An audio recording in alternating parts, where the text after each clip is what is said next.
The skipper of Wild Oats 11. Race on handicap too, so it's pretty exciting. Okay.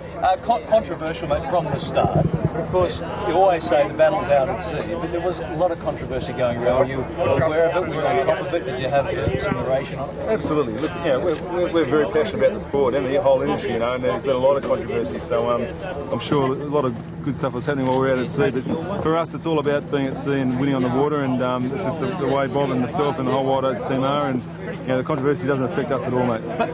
Mate, can you go faster?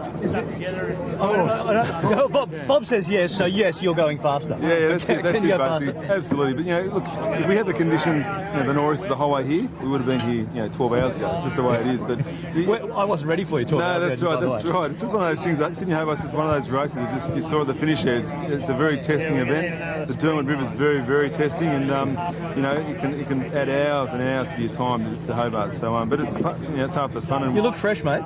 You look like you haven't been bashed around too much. No, it was a pretty easy race. It was good. You like that one? Yeah, absolutely. But I always thought you like it a bit tougher. Like that was always the conversation where Bass Strait, because that's where it really separates them. Right? Yeah, it does. Well, it does. And look, it was tough this time. And there was some very, very fresh running, and I think you'll find something's obviously happened to Loyal. They either blew out all their chutes or something happened. But it was hard driving, and keeping the boat in one shape and keeping the sails together was a real challenge. But we pulled it off. We did blow up one sail though, so it was really hard work. Is it too early for a champagne? For a what? For a champagne. Oh, it's never too early for a champagne. I think a bit more like a bit of Robert Oatley wine.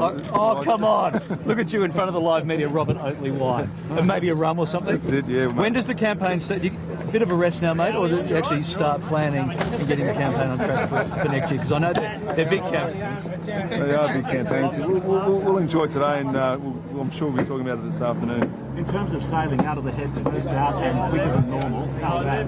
It was a great ride. It was a really good ride. I mean, it was a shame we had to start putting reefs and stuff in for the upwind stuff. But the boat was absolutely flying out of the harbour there, and it was a lot of fun. And handled the first night all right? It was pretty bumpy for everybody. Yeah, it was very bumpy, but it wasn't a problem. It was bumpy. Slow ride yesterday. You must have been happy with that. The fastest you got on. It was a great ride. Great So how did it feel to be parked at Tasman then around midnight? Just the way it is, It's just one of those things, very frustrating. But the boys dealt with it well, and we actually didn't stop at all. We kept moving, which is good. So. And the modifications, especially underneath, the winglets, etc. Yeah, absolutely helped the boat's performance. Have you got some notes for Bob? You got a bit of a wish list now for next year? Because now's a good time, because we can get it on camera and then it commits him to it. No, but I'm sure he's taken a few for us, so that's all right. What are your notes for him, Bob? What do you think? Looking back at the race, what would you? Talk about those topics. Looking back at the race, you've got him here now. Yeah, no, so you did a great job. I'm very satisfied with the whole crew.